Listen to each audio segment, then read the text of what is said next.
And welcome back to Hannity. Time for Media Mash. Now, every week we expose the mainstream media's liberal leftist bias, but tonight we're going to focus on one left-wing journalist, NBC News' Joe Scarborough. He claims that he speaks on behalf of all conservatives in this country. He knows best. But the examples we're about to show you reveal this could not be further from the truth. Joining me now, none other than the president of the Media Research Center, Brent Bozell. How are you, sir? Brother Hannity, how we doing? You know, this has been a long time in coming. I used to be friends with Joe. Joe used to, I think, be a conservative.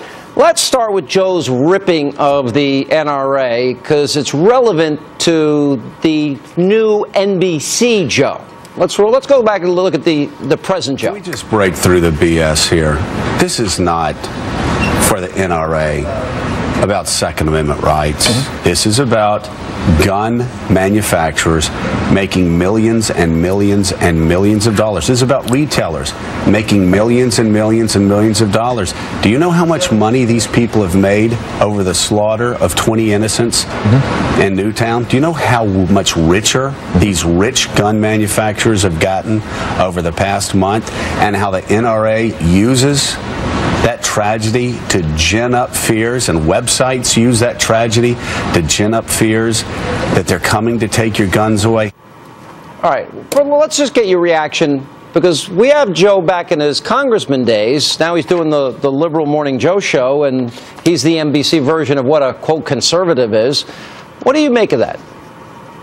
Well, I think that there are two issues going on here. One is, if you take that position, close your eyes, that's Chris Matthews, that's Al Sharpton. That is the most radical of the radical left position that the NRA is going on and hoping people will die so that they can make money off of it. That's the kind of Occupy Wall Street language that you hear out there. I mean, it is radical kook stuff. And that is Joe Scarborough. It's in his own words. But the second thing is that it is a complete reversal of what Joe Scarborough made himself famous on, and it is a complete reversal on what he still maintains he is, which is a Republican in good standing. All right, let me play now what he's saying about Republicans ripping them for not supporting gun control. Then we're going to look at the old Joe Scarborough. But this is the morning liberal Joe, NBC's version, the establishment-loving Joe Scarborough. I can't believe that Republicans, first of all, aren't going to support it, but secondly, won't let background checks against rapists, people who have committed manslaughter in the past, people with mental illness, dangerous mental illness. I can't believe those Republicans are going to allow the entire Republican Party to be the party that basically put rapists' rights over parents' rights. You do not ignore 90% of the American people on an issue of public safety. You don't do it. They did it yesterday, and I've got to say, mark it down, this is going to be a turning point in the history of the Republican Party as well.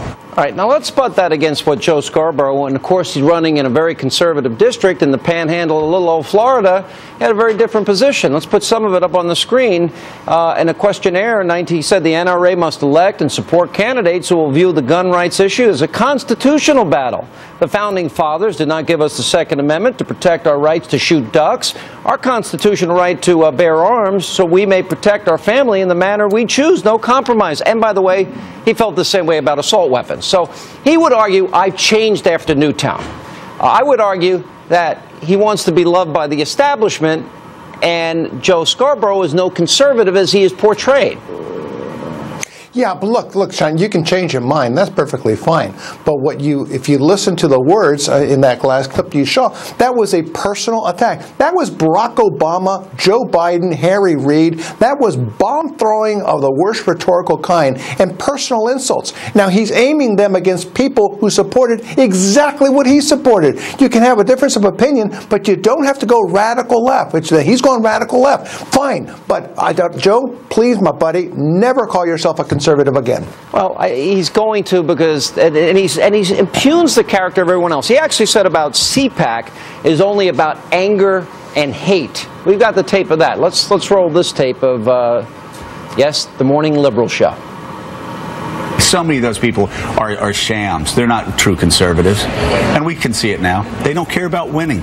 They care about hate, resentment, selling books, talk radio, things that, in the end, keep us out of the White House for another generation. And there's a game going on. What a cute couple. I'm gonna let you in on a little secret you didn't know.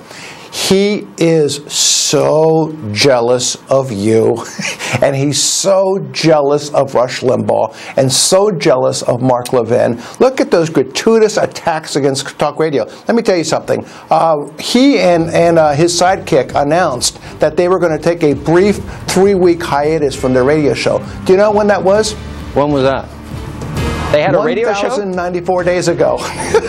Okay. 3 years ago. And ain't come I got to back. tell you something. Here's my